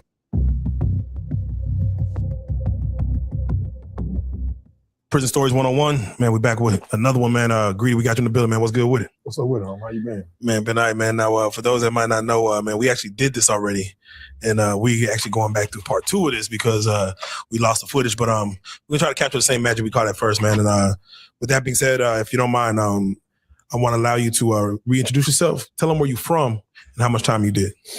Yeah, man, for one, my name is Greedy. I go by Rue. I'm from Dallas, 6'5" to grow. I did 8 years flat. I was given 8 years for aggravated robbery. Yeah, that's how we come, man. All right, let's go and get into it. We always try to learn the who, what, when, why, and where of when things happen. First of all, let's do the when. When did you catch a charge? What year was it for you to go in? I caught it in 2008, around like November. Like I said, they gave me 8 years state. I did my first year in the federal holdover. So you basically they made me do it on the Fed side or whatever. They was trying to fight the charge to make it go like Fed, but stay down. You know what you did. You know how to fight. Get that bullshit out the way and handle it the right way. Okay. Gave me 8 years state. All right, 2008. All right, let's go with the where. Where did you catch a charge? And what units did you serve on? I caught my charges out in East Texas, little country, little towns. I think we call it Gilmore or something like that. It was little small little towns or whatever. And really, like I say, it was just something that me and my partner them had heard about or whatever. And my kinfolk had put us on the little play. So we went down there. Shit didn't go as planned. But yeah, then they ended up giving me 8 years. It was like for the people on the case or whatever. They really. It's so sad how many black men be doing robberies. You know how many black men I met that went to prison for robbery? Youngest age that I met a black man that did some kind of a robbery was 17 and had to spend 15 to 22 years in prison. Yes, it's a lot of them that do robberies. Even my cousin did. Yeah, he did some time, and that was armed robbery, and they gave him about 10 to 12 years to life. Man, and I think I'm like, who is even? Because I think that's a psyop. How in the hell did all these black men are doing robbery? What is this? Let's go. But Torres was one of the units. It was more like a gang unit. You know what I mean? When you're young, they feel like you're gonna get into some stuff when you're already getting in trouble and stuff like that. They see you over there where there's more other youngsters and shit like that, on that same time. But when I was over there, that hoe was trash. It was just too much shit going on. You know what I'm saying? Hard time. I was so far away from the damn house and shit. So most of the time, you either in that bitch gambling or you squabbling. You know what I'm saying? And when you just get tired of doing this shit, you ain't you losing. It's just to the point this shit just, it ain't making sense. I'm doing hard time. I really ain't got to do hard time. You know what I'm saying? And meaning by hard time, meaning shit, I go to commissary. You feel what I'm saying? I got hoes riding out for me, put money on my books. You know what I'm saying? Family support me, all that type of shit. You feel what I'm saying? So really on certain units, you just get caught up into the politics. You know what I'm saying? Of what's going on. If it's the gambling world politics, the drug gang politics, the free world politics, meaning if it's a female down there that she worked there, y'all just locked in. You know what I'm saying? You just certain things niggas just get caught up into off the unit. But when I was over there for probably about 2 years. And then they ended up shipping me to West Texas to this unit called Smith Unit. And on Smith Unit, it was a different little ball game. You know what I'm saying? It was still a lot of politics, but it was more active shit going on. You know what I mean? And you will hear about, because the reason being is they had this thing called. You can't tell me these people are not traumatized when they get out of that. They kids going in 17, 18. And then they in there with grown ass men and stuff like that. You could tell, you could hear that the trauma in these men, It's sad. high security. I mean, you got people over there probably with a live sentence, they G5, so you can go over there and work, you know what I'm saying? So you see them type of people and whatnot. You get what I'm saying? But when you see them type of people, you knowing, yeah, there's some shit going on. You feel me? Because certain units, like the transfer units, like they don't really have too much shit going on. You know what I mean? A lot of people over there probably got about the most 10 years. You feel what I'm saying? But anyways, when they sent me to Smith unit, it started opening up for me then. That's probably when I was like 3-4 years down in the system already. You know what I mean? So I had went over there. What's crazy is I actually made parole, man. People don't believe this shit, bro. And I tell niggas this shit's true. I don't know if you ever heard of the Ouija board. You know what I'm saying? Yeah. You believe in that shit? I never messed with it. So I don't know. Yeah, okay, go ahead. You know what I'm saying? Like, that shit real. It's real, like, to the point, like, when I was down there, you know what I'm saying? Like, just getting caught in time, you just bored, you just doing shit. Like I said, you gambling, you super gambling, whatever. And then one time I was locked up in Medium Custody, and my silly had one. You know what I'm saying? I'm laughing at the nigga. I'm rolling. He telling me all these stories. He done talked to this person, dead person. He's naming people. I'm laughing, though. I'm a young nigga. I'm like, that crazy. They put me in the cell with this weird ass nigga. You know what I'm saying? You got a Ouija board in the cell? Yeah, you can make them. You know what you I'm can make saying? Like, you know what I'm saying? Ready to go. Man, bro, Ouija board in the cell, bro. Yeah, I've never seen that before. Do they even allow you to have that? Clearly, like I guess they say, hell, you gonna be up in here for some time. Here, get just here Ouija board. Fuck it, you know. What the hell, Texas? You know what I'm saying? What is going on in Texas at the prison? Child. I speak on it, you know what I'm saying? Like, he understand, like, my intentions. I'm just speaking it, Lord, you know what I'm saying? Because I told and I vowed it, like, to no fuck with it again. You know what I'm saying? It just on the spiritual side, but it's just on the end, like, you playing with the dead. That's really what it is, witchcraft. You get what I'm saying? And you can create it. You get what I'm saying? And my silly made it. You feel me? Out of the board. It's more so the words. You get what I'm saying? You're summoning things. You feel what I'm saying? It's craft. It's witchcraft. You know what I'm saying? But anyway, long story short, I played that weird ass shit, and my weird ass got tuned into it. You know what I'm saying? So now that I've seen that it's actually real, now I'm just doing it with other sellers and showing people, but really not knowing what the fuck I'm doing. You get what I'm saying? I'm really opening doors that's not supposed to be open. You get what I'm saying? Yeah. And I ended up making parole. You know what I'm saying? True story. This is how this shit happened. When you do, I got aggravated time. If you do 4 years of your half of your sentence, you can come up for parole and make your parole. So I had 8 years ag. So when I came up for parole in 4 years, but in that midst of that time, me come up for parole is when I'm fucking with this goddamn Ouija board. So it was like just being true for it. This shit was real, bro. It would make you things that you would think was finna happen or go on. It's like it'll turn all the way around into a whole nother type of shit. You get what I'm saying? Hold on. He said he had a girl boot the whole Ouija board in her up her behind and her cootie cat. No, now they have that shit on commissary somewhere. There's no way that you just, I won't be surprised. These can't fit no whole guards be sleeping with these men in there. Come on, DJ Genesis. Oh my god. You don't think they be sleeping with these men? Ouija board into the thing up her who cat. Anything is possible because even when I was I want to say let's not belay my last. Let's keep going. I can't talk to you. Right. We've all have our ex-convict stories with our ex-convict. Like in real life. So me playing it just was giving me bad luck on everything that I would think was good. You get what I'm saying? So I made parole, you know what I mean? Made parole, and one of the dudes, when I'm leaving, he like, yo, bitch ass be back. He's screaming through the window. Yo ass be back. You been down there fucking with them demons. Them demons gonna see your ass right back before you leave. I swear to God, niggas screaming through the window. I'm like, man, shut your hating ass up. Y'all just hating niggas going home. Y'all be scared. You know what I'm saying? Hold on. Anyways, Hold on. Stop it. That's a curse. That's a curse. People don't even realize. See, he think it's the Ouija board, but that was a curse. That guy said. What did he say? Let me go back. He made parole, right? And then on his way out the door, somebody say some old bullshit. Let's go. And look on everything that I would think was good. You get what I'm saying? So I made parole. You know what I mean? Made parole, and one of the dudes, when I'm leaving, he like, yo bitch ass be back. He's screaming through the window. Yo ass be back. You been down there fucking with them demons. Them demons gonna see your ass right back before you leave. I swear to God, niggas screaming through the window. I'm like, man, shut your hating ass up. Y'all just hating niggas going home when y'all bitch ass. You know what I'm saying? That's a curse. See, people, you gotta watch out. People saying shit, you gotta make sure that shit don't get into your mind and then create like a story. And then see the spells and curses, like people words. Yeah, some people will be hateful if you was to leave prison or if something was to happen, or like if you was in jail and you got out within 1 or 2 days. Some people be like, I would just say That's evil eye. That's what that's called. That's called the evil eye. Like, yeah, that nigga. some people be hateful. They be looking at you like they don't want you to leave. They be like, you're supposed to do more time. You're lucky. Right. You get enough people. They be like, you know what the I'm saying? fuck is this? You supposed to be wanting me to go home. The fuck? Right. No, they don't want you to go home. We gotta talk about this thing called the evil eye. You know what I'm saying? Because there is a thing called the evil eye, and it's when a person. Okay, here we go. I want to show y'all this because I want y'all to be aware. So the evil eye is an ancient cross-cultural superstition and curse.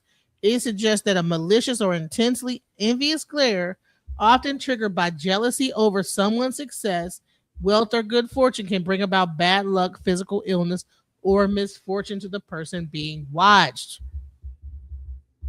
So what you have to do, what he probably should have did when he heard that, is to probably cleanse himself of like that evil eye. There's a such thing. That's one thing I do believe is you got enough people hating and jealous and whatever and wishing you harm. You got to cleanse yourself of that because that could be heavy on your spirit, you know. So yeah, he heard that the guy spoke out those words. It reverberated in his mind. It stuck somewhere, and he kept probably hearing it. And next thing you know, some shit happened. It processed in his subconscious mind, and then he began to believe it. And then next thing you know, he probably had to come back.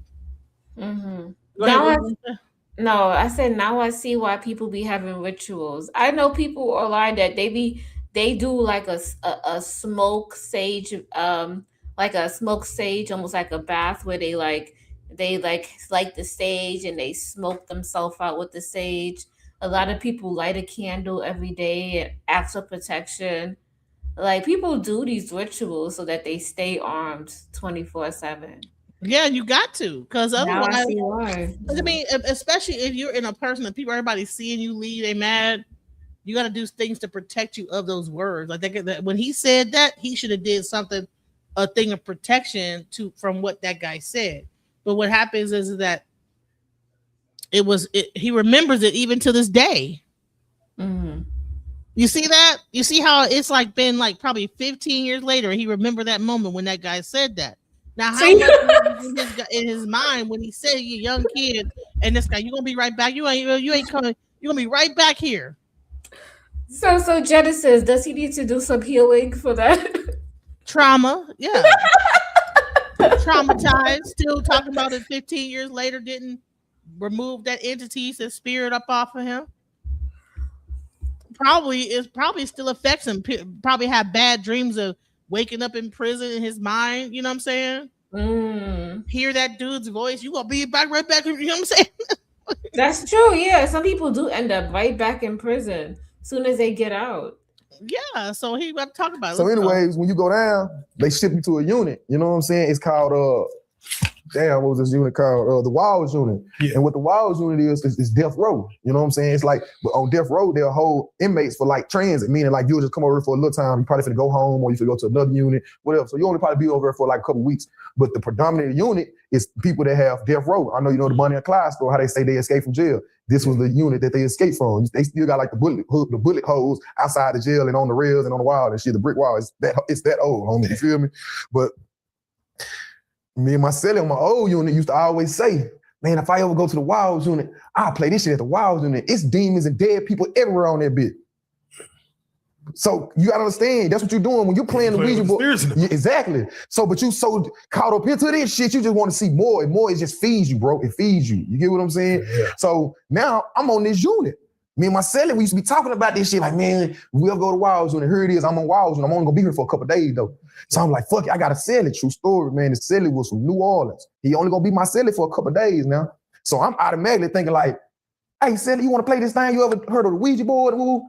Oh, son, I don't fuck with that shit. No, I don't fuck with that shit. I'm like, nah, hear me out. Don't y'all do like voodoo and all that type of shit, you know what I'm saying, in the booth? He was like, yeah, but no, we don't do that. Everybody don't do that. You know what I'm saying? I was like, man, look, cellie, no, because you got to get shit straight with your cellie. You feel what I'm saying? Like, you got to let your cellie know what's going on. And I'm just a real nigga. At the end of the day, nigga, I don't care who you are. You can be the scariest nigga in the world. I want you to feel comfortable. You feel me? Like, I'm finna play with this Ouija board. I'm gonna be gambling, screaming through this door all goddamn day. Maybe have some home. I just gotta know my cellie. You feel me? So I'm putting him on game what I'm finna do with this Ouija board. So he was like, man, I don't fuck. I'm like, I'm sure he's real, man. I'm finna make one. You know what I'm saying? And like this death row. So it's a whole bunch of demons on this bitch. It's a whole bunch of spirits and stuff. But the thing about Ouija boy, they give good spirits and bad spirits to talk to you. What the hell is he doing? He had to make one out of some paper and oh my God. He said it's a whole bunch of demons with this.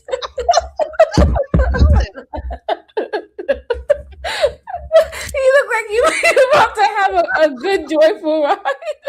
Bro, you only had a couple days. What are you doing? He's like, why are you doing that? Like, bro. You're about to go on a roller coaster ride. Right. What is he doing? Why you do that? Like, you're about to get out. Child. He done let somebody convince him to get on another unit with this bullshit. And I'm sure that let's hear what stupid ass shit happened. Keep him as in jail longer. I'm saying, like, yeah, homie, you will know. They'll take over the board, like how aggressive the board may be, how soft it may be, how they're communicating, telling you things of that nature. This shit, it's the window. You see that triangle thing? That's exactly what it is. It's a window. And you're opening that window up when you summon the words. I ain't finna say the words. Yeah, but you know what I'm saying? So I'm just telling some real nigga shit. People that know, they gonna watch this motherfucker, they gonna be like, he ain't lying. You know what I'm saying? It's like, when you do it, it's like if you real with yourself and close to God, you be like, man, I ain't fucking with that no more. You feel me? I shouldn't have even done that shit. And that's what it was. But anyway, I played it. On this wild unit death row, I go down through there with him. So Marcelli, he thinking I'm bullshitting. So I'm like, let's say put your hand on it. You see he's answering me right now. So Marcelli put his hand on. He like, man, that's you doing it. I like, man, no, it ain't Sally. Just pay attention, man. Just anybody you feel. And while I'm talking to him, I take my hand off of it. And that bitch steady moving. He look down at that bitch. Oh, Sally. He go out. He tweaking. He, oh, Sally. Oh, Sally. You know, you from Louisiana. You know what I'm saying? You know how they get down and shit. He turned up. I'm like, no, like, chill out. You know what I'm saying? Like, chill. You know what I'm saying? Like, calm down because they'll take over. You feel me? But long story short, you know what I'm saying? I fucked with the shit with the nigga. You know what I'm saying? But it went deep into that. You get what I'm saying? It was this one demonic. Hey man, everybody didn't know that was down. It's niggas that were down there with me that went through this shit with me, homie. You feel what I'm saying? So people locked in to y'all. You feel me? They know what's going on platform. They gonna say it. It was this one demonic demon boy. The bitch had nigga name was Papa. Used to spell his name out on the board. P-A-P-A. True story, my nigga. And he used to do it on my unit where I was at when I first with my first celly. Mind you, I done got shipped to a whole nother unit. I'm like 4-5 hours away from where I was. You hear what I'm saying? Nigga, we playing this shit again, bro. And as I'm doing it, his ass took over the board, spelling his name hard. I'm holding the board. He's scratching it. P-A-P. I'm like, man, this bitch ass. Oh, I know you're a cracker. I know you're a whole ass dead cracker who just demonic and such. Wow, just talking shit. So it's a white boy. Huh? It's a white boy? I don't know. Oh. But this is when you playing the Ouija board. Yeah, you don't know. Like, you don't really know. You don't know. Me? Sometimes you can fill them out. They may describe it. And he got hood with the Ouija board, child. He get the cussing the Ouija board out. You get the cracker. You just trying to get through and this, that, he get the cussing the Ouija board out, y'all. Wow. Yeah, it was funny. I gotta, this is gonna be my comedy. Yeah. What the fuck is he doing? Like, this is crazy. You're watching it. Listen, y'all, we all watching this for the first time together. Trust me, I did not see this. I saw a snippet of it. I said, this is interesting. And then I made the show, but I did not see all this. He did all this. So y'all got my real true reaction to what the hell is going on. Let's go. You can put two and two together, but bro, it goes so That's deep. crazy. That's why when you see people in church that's saying that this woman so believable in God and she's talking to tongues, that shit don't even lie. That shit is real, bro. Man. That's how you will know if someone playing. You feel what I'm saying? Because at the end of the day, you will know that person's spirit. You will know what they're doing on it every day. So when them people to be so much into that Bible, man, their minds go deep into what they believing in. So when something is touching them, if it's a good spirit, whatever, and they start talking that tongue, you knowing that person is real, bro. Because at the end of the day, man, when they stopping, you love. When they ain't doing that, you talking to them like they're a regular person. Ain't nothing wrong with them, et cetera, et cetera. Damn. Boy. But anyway, they took the parole, man. You know, long story short, I'm on the unit. So anyways, after this shit, while I was playing with shit, I closed, start fucking with it. I'm waiting on the unit for 5 days. Like, man, I'm supposed to be going home, man. Why y'all ain't came and got me? I'm going off on the ward, get the ward, get the sword. And I've been on this over 6 days. I'm supposed to be gone. I'm supposed to be at home. What's going on? So they steady going in on me. You know what I'm saying? They steady going off on me, telling me I gotta stay. They don't know what's going on. They don't know what's going on. One day they come, they tell me, hey, John, come, you got change. Get ready. I'm like, hell yeah, I'm finna finally go. It's time for me to get ready. I'm finna get ready to go to the house. You know what I'm saying? I get ready. They put me on the chain bus. They send me right back to the same damn unit I just came from. Wow. I'm coming on the chain bus. The nigga, man, this nigga name was P-Rock. P-Rock, the nigga that screams like, you be back. I'm coming back. This nigga screaming through the window. Hey, y'all, that nigga Grady coming back. Grady back. Man, this nigga Grady. I'm like, man, shut y'all bitch ass up. You nigga jank me. That nigga say, no, you down there fuck with that goddamn Ouija board, I bet. You down there. My old Sally, he come to the window. He screaming, hey, Sally, you was fucking with it? man, I'm back up here, bro. Why they bring me back? I come back, they send me back in the tank. Next day I go to the line. I forgot what it's called. It's like where you go down there, the building where you got to meet the administrators and see what's going on. I'm talking, I'm like, man, I have parole. You know what I'm saying? They shipped me out while they sent me back. Yeah. They said, well, they took your parole. They said you got a warrant still in San Antonio for some aggravated robbery. I'm like, what? You homie, I ain't never been to San Antonio at this time. Yeah. My mama, I'm calling my mama. My mama done looked the shit up. She done figured this shit out. She saying the same shit. I'm like, I ain't never been to no goddamn San Antonio. They talking about, they had a whole newspaper article, bro. Yeah. Right now, if you was to look at this. You had something in San Antonio. Called your mama. Yeah, my mama, she done looked it up. She done found an article, but they ain't got no picture, bro. I ain't never even been to no damn San Antonio. I knew the shit wasn't real. You know what I'm saying? Like, I knew it was a whole bullshit, but they actually took my parole for this shit. And the shit went away. That whole little scenario, something about San Antonio, 3-4 months ago, it's just like it never happened. Damn. So what happened? Hold on, wait. You said your parole was taken away? Yeah. Oh, because I had them charges. So they was feeling to send me back to the county in San Antonio because they're thinking that I got these damn charges. Man, no charges went away. Oh, man. That's what I'm trying to tell you. I never had been to San Antonio. At that time, when I was like 19, bro. I don't even think I had not even been probably, man, before that one with these texts. Man, let me tell you something. It's really sad that these young kids, they go to prison at a very young age. Because he said it was 3-4 years that he got sent to the other place. That means he was in prison probably 17, 16, did some robbing people. And then he get introduced to a Ouija board and finally was about to get out. And honey, Ouija board sent his ass right back to the jail. What the fuck? That shit was funny. Ouija board sent him back. Like, oh, okay, you gonna cuss me out, honey. Well, guess what? Wow, that's crazy. You wasn't doing too much traveling, like, you know what I'm saying, when you were young. Yeah, San Antonio. Yeah, you know what I'm saying? Like, you from that shit for all the motherfuckers, you know what I'm saying? All right, well, I mean, let's get right to it, man, because, you know, that's one thing I wanted to ask you, and thank you for that story, because I knew that's the first time I heard about the Ouija board being even used. Man, that shit real. In the prison. That shit real. Yeah, when it comes down to the what, you said Gilmore, Texas, or whatever, what was the situation for the robbery? Like, what, can you walk us through the what happened as far as for you to even catch this charge? So basically, like I said, what's 295? How you get 295? Oh, you gotta be right. So basically, like, what had happened was, you know what I'm saying? Like I said, I'm from Dallas, you know what I'm saying? I got family down like East Texas and shit like that, you know what I'm saying?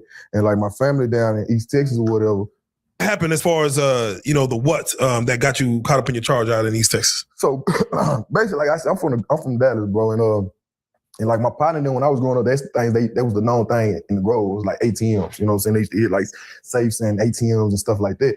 So what we was doing was we was hustlers, but we mimicked what they'll do. You get what I'm saying? But they wouldn't turn you on, we'll create our own lane. You get what I'm saying? Yeah. Type shit. You feel what I'm saying? So one day, I'm knowing how to do this shit. My partner, he called me, my cousin from East Texas, he called me telling me he had an ATM down there. So I'm like, man, kinfolk shit, I ain't gonna lie to you. I've been hustling, you know what I'm saying? I'm chilling. I just had my little boy, you know what I'm saying? I'm like, I really ain't on that type time right now. You feel me? Like the money coming in good. So he was like, all right, that's a bet. You know what I'm saying? He was like, well, shit, if you fuck around, hit me up. So one of my partners ended up coming at me with the same thing because he didn't hit up one of them. You know what I'm saying? But he ain't gonna fuck with it unless it's me coming. You get what I'm saying? He looking at it like, I know you know what you're doing. I know it'll be cool money. We'll be straight. Have you already hit ATMs before? At this time, nah. You know what I'm saying? Nah, you know what I'm saying? Like I told you, I was hustling. You know what I'm saying? But at the end of the day, like, I was more so, when you was young, you had your partner that was older. So we was more so to be like a getaway driver. You get what I'm saying? Man, you know what I'm saying? I would see how it be done. So it's like, okay, I really don't need y'all. I can go do this my damn self type shit. You get what I'm saying? But on some real nigga shit, I really didn't. You feel me? So anyway, long story short, it was back then, it used to be state jail felony. The nigga would just break into them, you know what I'm saying, the building or whatever. If they close, bust down the ATM, it's just like breaking into somebody's house. You know what I'm saying? Okay. State jail felony. Wait till the spot closes. Wait till it's closed. Make sure they're closed. Make sure they're closed, because they number 2 years. You feel what I'm saying? But when you dealing with that gun, or when you dealing with multiple people running in there and somebody in there, oh, it's a whole different ball line. It's aggravated robbery now. You feel what I'm saying? It's 5 to 99. It ain't no 2 to shit. You feel what I'm saying? On the state jail shit. You know what I'm saying? So anyways, when kinfolk tell me about the play, I went ahead and tell them, I was like, all right, this is what we're gonna do. We're gonna put the play together. You know what I'm saying? I know how to bust the ATMs down. I'll show y'all how to bust them down or whatever. But at the end of the day, we're gonna split it 50-50. We look out for, you know what I'm saying, for the lookouts and shit. So man, so anyway, before we even head down there, it was a crazy moment. Like my phone was just going off. You know what I'm saying? Remember I told you I'm hustling. I'm not even thinking about hitting no lick, none of that type of shit. Like my grind is good. My motion's great. You know what I'm saying? Coming down, and then we gotta go hour and a half, like it was already something in my stomach telling me like, don't fuck with it. You feel what I'm saying? So boom, my phone steady rolling. I'm steady answering the phone, making a little bullshit, little play. I say, fuck it, I'm finna go down here. Boom, we go down there. It's me, a little couple of my partners and my relative, and it's my homegirl. We 2 cars deep. She driving. So by the time we get down there, we pull up into the front of the place. I tell McKenna, like, damn, that bitch still open. Mine just already like 11, 12 o'clock at night. He telling me, he was like, that's what it is. They stay open since 20. I'm like, nah, nigga, hell no. Like, nigga, we break into them hoes. You know what I'm saying? Ain't nothing but a little burglar of a building type shit, nigga. Going in this bitch with this scrap, while this lady up in the motherfucker, nigga, that hoe gonna be aggravated robbing. You know what I'm saying? So he was like, damn, Kenfo, I thought you went, I ain't with it. You know what I'm saying? But my partner, this is my thug. You know what I'm saying? So my thug, he on some shit like this. I do it. Like, I just need you to look out, or you know what I'm saying? I do it. Let them niggas wrap that chain around ATM. We good. Wow. So I'm looking at my thug and I'm like, damn, bitch, like, but fuck it. You know what I'm saying? At this time, I told me, nigga, you and your partners, then y'all do whatever together. You know what I'm saying? We thugging this shit out. You feel me? You want to do it, I'm gonna do it. Man, listen, let me tell you something. Listen, women that have young boys, watch out with them with their older people, with the older cousins and all the older people. Got them doing dumb shit, put them in jail for, man. Yes, that happened to my cousin and my brother. So the older men in the family, they will go out and rob and do stuff like that, but they don't want to catch the hit for that. They think, oh, okay, you young, so you ain't gonna get. So you still got your youth ahead of you. So I'm gonna utilize you. I'm gonna get you to do it. I need to do a whole show about how older men get younger men caught up. Yes, all of the time. That shit is like it's for the birds. That's why I'm glad. They always talk about how about black women and everything, but let's talk about how these older men be getting these young men serving time in prison because they don't want to catch the charge. Yes, a lot of them, and I be feeling bad for them. I be like, damn. Man, there was a dude that just got sent to death because his cousin convinced him to rob go to Garland, Texas, and rob 2 white dudes that had a studio. And honey, he waited all the way to the end to confess that he was the one who shot the 2 guys and killed them. The dude ended up getting death row and killed and everything like that. And he finally, but the court didn't even accept that he was the good guy that did the shooting. So what happened to the cousin? Did the cousin get charged or no? No, his cousin died. His cousin got death row and got elected, whatever. Got whatever, killed. Whatever they the death. What about his other cousin, the one who told him to do it? He just in jail for life. Wow. It's not worth it. I feel like it's not worth it because you can make so much money on social media. You could get a job. Well, back then they didn't have social media. I know. They don't have social media. But now you got Uber Eats. You got all these things that's out now. So I don't even think people should be going to jail like that nowadays. For robbery. Like, what was going on back in those times? Like, oh my God, the robbery. No, it used to be armed robbery. They used to have the gun and pull it up on people. Man, you know how many men I know that went that are my age, just coming out of prison, because they be on the dating apps. You know what I'm saying? Mm-hmm. If you on any dating app, you're gonna run into a few armed robbers. You know what I'm saying? That was in prison when they was 17, 16, whatever, did some stupid shit, just getting out, got their shit together. That's the people make fun of me. Oh, you be dating the felons, the convicts. It's like, well, shit. I don't know. But they just got out. Somebody gotta date them. Hey, you know what I'm saying? They be the finest dude. They be built and everything, muscles and stuff. And they be more finer than the people who out here working regular jobs. They be like, you wouldn't even work on your body. At least the guy getting out of jail, he in shape. Right. It puts it down. Okay. Anyway.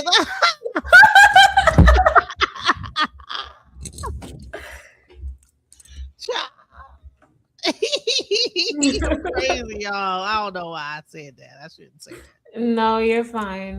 Nobody here to judge you.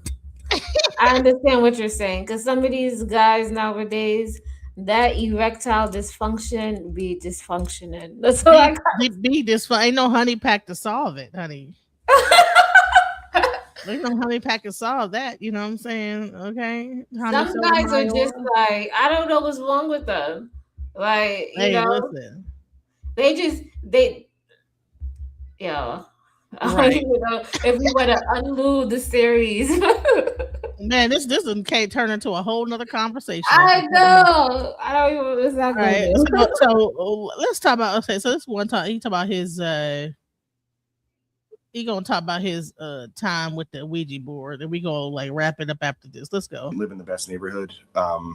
Very mixed socioeconomic group. There was your standard drug houses. There was people that parents were business professionals and entrepreneurs, and we kind of existed in the same neighborhood around each other, where we all went to the same school, San Anselmo Elementary, and right up the street was Bernal Middle School. So around that was the Santa Teresa Mountains. It's what separates San Jose from Santa Cruz, and it's well known to be an area that was inhabited by Native Americans for many, many centuries before we arrived. When I started approaching my preteen years, it was not uncommon for me to skateboard off with my friends, go jump a light rail, and tell our parents we were at the park. We used to explore those mountains. We had a lot of areas like Dottie's Pond. Experience of seeing something unknown happen. I remember an instance where there was a holiday party at my sister's middle school. The site of her school is a crazy place alone. I mean, there's a story that you can actually probably look up online still. There was a book in her library that actually told about it, of a Native American tribe that was slaughtered by settlers. They literally lived all around our area, the base of the Santa Teresa Mountains. And there was a curse placed on the land, allegedly. People still say that they see apparitions of Native Americans, specifically a young girl in full regalia, beads, headdress, everything, walking around the campus and the area around the campus. So one night we're at this holiday party. Ironically, it was a Halloween party. I remember it like it was yesterday. It was October 29th, 1999. And there was a bunch of games. There's bobbing for apples. There's like, there's prizes to be won, little toys, gifts, whatever. They have a cakewalk, things like that. But there was a back gym section of my sister's school that they used for like, make a basket or throw the bean bags, knock the teeth out of the little smiling guy and get a kazoo or some sort of noisemaker or something as a prize. And I remember this instance pretty vividly, that we were kind of all standing there. I was in line. I was like second or third in line to do the basketball game. And all of a sudden the lights start flickering and then they shut off completely. And in the corner of the room, there's these two emergency doors. Those fly open. And I could see clear as day with the emergency lights that are outside that no one's holding them open. A gust of wind comes in and like a horror movie starts swirling in the middle of the room. And it starts picking up all sorts of things, popcorn, bags, trash, paper. And as it swirls for a couple seconds, it starts gusting towards the wall and it goes out the other emergency exit door. And as soon as the gust of wind carries all that debris out, the lights turn back on. And all the parents are looking at each other going, ooh, crazy, scary, as if someone set it up. But in hindsight, even being a 9-year-old, I've always been a very mentally confident person. And what I know now is that is something that without a Hollywood budget cannot be orchestrated at all. And she said that he wasn't feeling well and that he's kind of been like quiet and like in his own room. I don't know if it came with instructions when he took it from his brother's closet or whatever, but here we go. back down, we were taking our hands off and picking our noses, whatever. Candles. I'm talking like scented candles. Later that night, he was teasing, saying we should go back up there and we should do a Ouija board. We should do a Ouija board. And it was a Saturday night, so we decided that we were going to go ahead and do it. We told our parents that we were staying the night at each other's houses. Very common thing growing up. I'm sure a lot of you understand what I'm talking about. So that way we were kind of accounted for, and we took the Ouija board and a handful of candles. I'm talking like scented candles and stick candles and tiny little candles left over from Halloween for jack-o'-lanterns. And we took them into the middle of the canyon where the horse stable was. So the oldest of us was 13, and he had brought a lighter from home so he could go ahead and light the candles. And we had no idea what to expect from this. We just kind of like sat around in a circle and we started asking questions. We were getting up from the circle, sitting back. Parents, watch your kids. Back in the day, they used to just let us just do whatever the fuck we wanted to do. Like, you can tell he older. He probably a millennial. Watch your kids. Don't just let them be roaming around doing stupid shit. Like, what is he doing? Like, what are we doing? Down, we were taking our hands off and picking our noses, whatever the hell we were doing. There were 4 of us. 3 of us sat in the circle and participated, and the sister of one of my friends sat outside of it because she was too afraid to participate based on things she'd heard from her older siblings and things she'd seen on TV. And we decided that we were going to do our first ever Ouija board seance. So we sat there and we asked questions. Are you Native American? Did you die here? Were you involved in any battles? And this went on for like 20, 30 minutes. We were getting up out of the circle, coming back, like nothing official. We didn't know the rules of the board. The board was extremely old. I don't know if it came with instructions when he took it from his brother's closet or whatever, but it definitely wasn't present inside the box. So as we do the Ouija board, we're starting to all like get a little bit more scared, a little bit more on edge, and we decide to call it quits and blow the candles out. So this is where it gets really heavy, and this is where it becomes hard for me to talk about. And it's one of those things where every time I tell the story, I won't want to say that I start crying, but like it's almost like I can't control the water coming from my face. So I can't attribute exactly this event to it. It was just too close afterwards. It was too close afterwards for me not to think that it might have had something to do with it. Another friend that I was with, he was a year younger than me, and he was there participating in the Ouija board. I'm not going to say his name for privacy. The person that is watching this, there might be one or two people that knew me growing up that is watching this. They know exactly who I'm talking about. We left, and basically when we left and we went back to my house, he was quiet. He wasn't really his normal usual self, very bubbly, very active, very chattery kind of kid. He just seemed like something was off about him. This is the type of friend that I hung out with like every single day. His mom would take us to the skate park. We would go pretty much everywhere together. We would lie for each other to make sure that our bases were covered. Monday came around, and at school I was looking for him and I didn't see him. So I called his house and I asked his mom, and she said that he wasn't feeling well and that he's kind of been like quiet and like in his own room, and she doesn't know what happened. She asked me a bunch of questions with what had happened over the weekend, and like I obviously was scared. I wasn't going to tell her like, hey, we lied and said we were staying at night at each other's houses, and we took a Ouija board from so-and-so's older brother and we went and played with it on Indian burial ground in the middle of the canyon we weren't supposed to be at. What the hell? So they took the Ouija board to the canyon at the Indian burial ground. They were doing too much. Like, even if they didn't take a Ouija board, the Indian burial ground alone is just wild. Exactly. Man, people be doing too much. Let's go. In the middle of the night.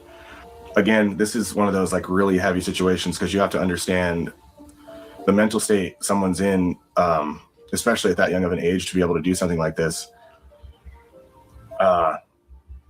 So a few days went by and I still hadn't had any contact with him. I'm already starting to feel it. I hadn't had any contact with him. And it was Tuesday, it was Wednesday, it was Thursday, it was Friday. I hadn't spoken at all. A couple of weeks go by and we find out that he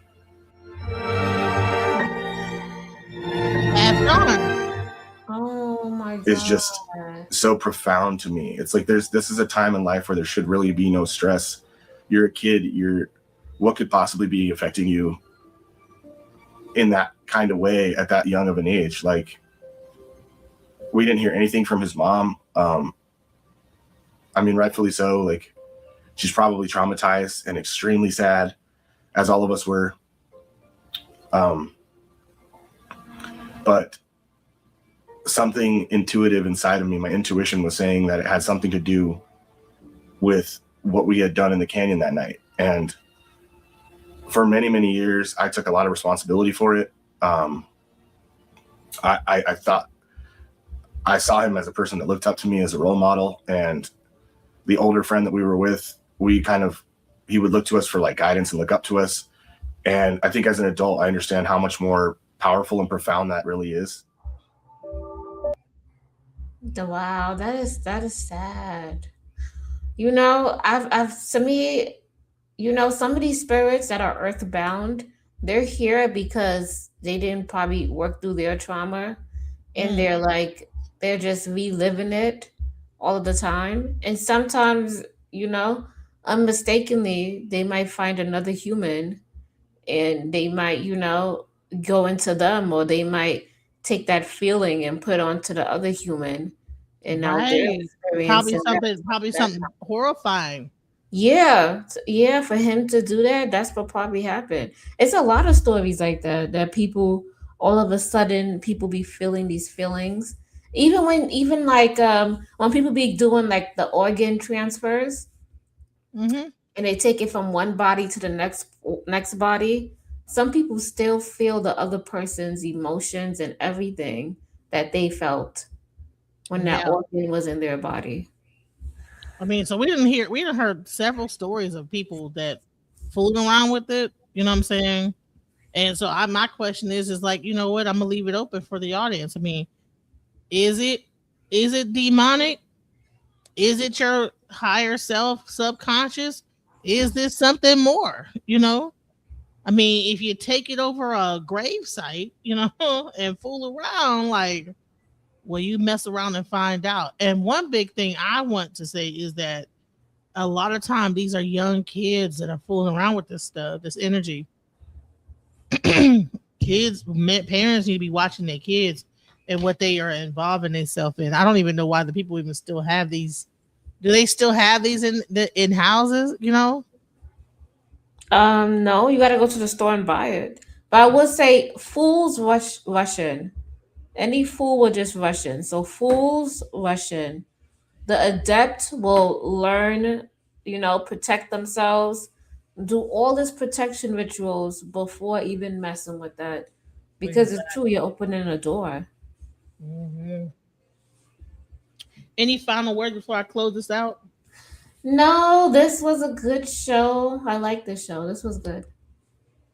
Yeah, I think it was very. I mean, I hope it was informative. I mean, we even got into, and I'm gonna do a show about that. You know, men being a bad influence to younger men. Yes. That's gonna be my next show. I'm probably do that one tomorrow because I mean, think about how many young men. Because that guy probably would have never had an experience with a Ouija board if he wasn't influenced by his older cousins and older relatives to involve himself in armed robbery and but he encounters this Ouija board in prison, ends up having to spend more time and some kind of opened up some kind of demonic thing or whatever with this thing called Papa. Child, it gets weird. Mm-hmm. So with all that being said, much love, guys. I'm gonna cleanse myself after this live stream because facts. All right, DJ, thank you for having me. I'm gonna drop. Thank you for coming. Thank you for being here. Much love, guys. Peace, peace, peace. Just when I thought I couldn't find my way out, yeah, I searched the God in me to find my way out. I know it can seem way out, but the Creator flows to and through me from way out. I'm talking way out, yeah, yeah, yeah. See if you believe in the God.